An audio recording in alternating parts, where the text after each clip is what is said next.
É curioso isso, né? O Renier tem 17 anos, 6 gols no campeonato. Ele tem tantos gols quanto o artilheiro do São Paulo. Vitor Bueno tem 6 gols. Ou seja, um reserva do Flamengo com 17 anos tem tantos gols quanto o jogador de São Paulo que mais gols fez. E o São Paulo contratou Alexandre Pato e Pablo, 2 atacantes que têm 5 gols. Ou seja, isso mostra a disparidade, né, do desempenho ofensivo de um e de outro, né, e 2 elencos com investimentos importantes, né. Nada contra o Vitor Bueno, acho que o número é bom para ele virou titular durante o campeonato, tem 6 gols. Não é um centroavante. Né? Não é um centroavante. Assim como o Renier, né? tampouco é. Né? Exato, mas é incrível o São Paulo, né, com esses jogadores todos que contratou e tudo mais, ter no seu artilheiro um jogador como o Vitor Bueno, já chama atenção, bom jogador, mas não é um goleador, né? E um reserva de 17 anos do Flamengo ter tantos gols quanto esse artilheiro do São Paulo. Outra coisa que vale a pena, só te interrompendo, lembrar que o Flamengo não liberou o Renier para a disputa do Campeonato Mundial Sub-17, inclusive ele foi decisivo, como disse o Zaidan, no jogo contra o Bahia e no jogo contra o Fortaleza. Ele fez o gol da virada. Estava em apuros lá, perdendo por 1-0. E ele fez muito bem o Flamengo, né? Você vê o Vasco não se uniu ao seu rival, digamos assim, na mesma reivindicação. Aí aquela coisa vai vender o jogador e tudo. É o seguinte, se o jogador se destaca no time profissional, é uma vitrine maior do que qualquer sub-17, obviamente. E esses jogadores jovens, eles já são observados pelos grandes clubes da Europa, independentemente desses torneios.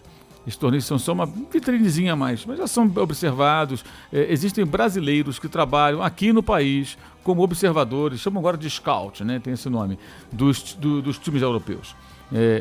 Trabalham fazendo essa observação. E não é só em torneios sub-17, não. Vendo o jogo mesmo na base, vendo jogos pequenos até, se informando e produzindo relatórios, fatos, para que os caras lá na Europa possam saber. O Renier, todo mundo sabe o que é o Renier, o Thales Magno, o Verón, os caras sabem. Vai chegar na Europa e ninguém sabe. Sub-17 que já jogam, já são profissionais. Exato, e os caras já sabem, não precisa nem estrear no profissional. Agora, outra coisa que é interessante é o seguinte, né? Precisou o Palmeiras ter um ano bem confuso para as pessoas se tocarem que era um absurdo não aproveitar jogadores da base, né? Aí agora começa uma reivindicação que já deveria existir desde sempre. E outro detalhe que é curioso é o seguinte, hoje você tem um presidente do Palmeiras à frente do futebol, né, na inexistência de um diretor executivo com a demissão do Alexandre Matos, 2 vice-presidentes, né? E eles aparecem aí nesse contexto como se eles não tivessem nada com a história. Eles eram os chefes do Alexandre Matos. Jogando culpa em jogador, inclusive. Os chefes dos jogadores, os chefes dos treinadores. Então, agora vamos usar a base. Por que não questionaram os treinadores que passaram pelo clube e o próprio diretor executivo demitido no domingo passado com relação a isso antes, no começo desse ano, no ano passado? Porque quando o Felipão pediu o Felipe Pires, não falava, vem cá, temos o Arthur aqui que é jovem, temos meninos aqui da base, por que não venderam o Lucas? Não, vamos usar esse jogador na lateral, vamos experimentar, vamos ver o que... Não, quer dizer, não fizeram nada pelo jeito.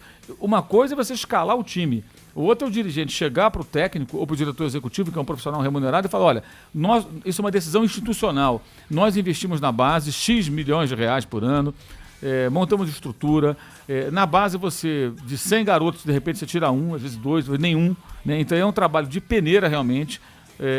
Também serve, claro, e é importante que os clubes cumpram até uma função, até na formação desses meninos, né? Porque mesmo que não virem profissionais, eles possam virar...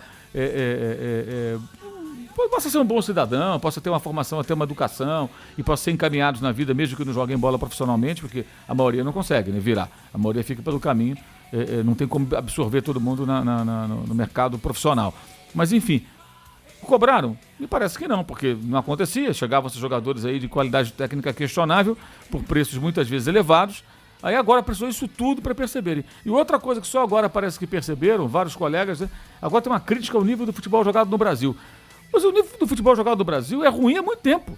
Aí precisou agora, esse ano, com o Atlético Paranaense, com o técnico brasileiro, o Santos com o técnico argentino, o Flamengo com o técnico português, dar uma sacudida, né? O técnico do Atlético agora está no Corinthians, vai estrear no Corinthians em 2020, para perceberem que o jogo aqui é mal jogado. O jogo aqui é mal jogado há muito tempo. A rejeição à bola é a tônica do futebol brasileiro, era, né? Até o ano passado.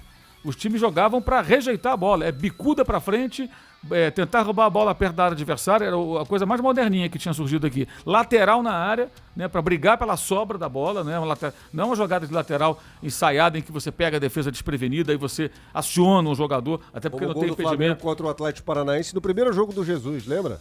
Gol do Gabigol. Você lembra disso? Que o René bate os 2 gols lá no Ceará foram assim, né? Contra o Fortaleza e o Ceará. Como o gol, por exemplo, do Atlético contra o São Paulo, aquele famoso gol da água do Ronaldinho.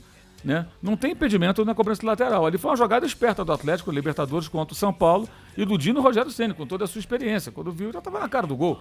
Quer dizer, ali é uma jogada inteligente. Você usa o lateral para você acionar um jogador surpreendendo o adversário. Aqui não, nós passamos durante um tempo a 7, 10, 15 cobranças laterais na área, aleatórias. É jogar a bola na área para ver o que acontece. Ou seja, entre construir com o pé e jogar a bola na área para ver se eu pego a sobra, eu vou na segunda opção. Essa era uma arma principal de muitas equipes. E não se discutia muito isso. Agora é bom que tenham percebido. Me causa espécie a demora para se perceber o nível fraco do futebol que vinha sendo jogado e vem sendo jogado por muitas equipes. E essa tecla tem que ser, amassada, martelada para que as pessoas se toquem, cobrem e aí técnicos, jogadores, dirigentes, o pessoal que trabalha no futebol, se preocupar um pouco mais com a qualidade do jogo. O jogo pode ser melhor. O futebol pode ser mais bem jogado. Ontem, inclusive, eu comentei lá na ESPN no jogo do Arsenal contra o Brighton. É um time pequeno. O Arsenal tá uma vergonha. Não, o Arsenal é uma vergonha, mas o Brighton, um time pequeno, que briga para não cair. Você vê uma organização do time.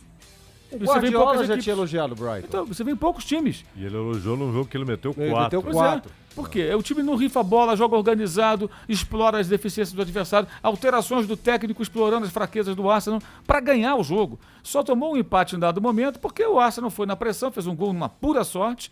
E aí joga em casa, tem jogadores melhores, né? Então vai ter um cruzamento na área que vai encontrar a cabeça de alguém, uma jogada individual, uma bola parada e tal.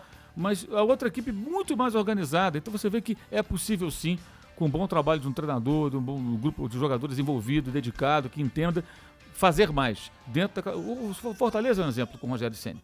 Fortaleza flertou até a última rodada, a penúltima rodada do campeonato, com chances matemáticas de ir à Copa Libertadores. E se o Rogério não Sul-Americana pela primeira vez na história, nos 101 anos do Fortaleza, é a primeira vez que vai disputar uma competição internacional, a Copa Sul-Americana, com direito à festa. Não sei se vocês viram as imagens. Sim. A festa do desembarque, a recepção, o Rogério Ceni no aeroporto lá de Fortaleza. E se o Rogério não fosse para o Cruzeiro, provavelmente o Fortaleza teria garimpado mais alguns pontos, que não conseguiu com o Zé Ricardo, e talvez estivesse até ou na Libertadores, ou brigando até a última rodada aí com o Inter, com o Corinthians, sei lá com quem.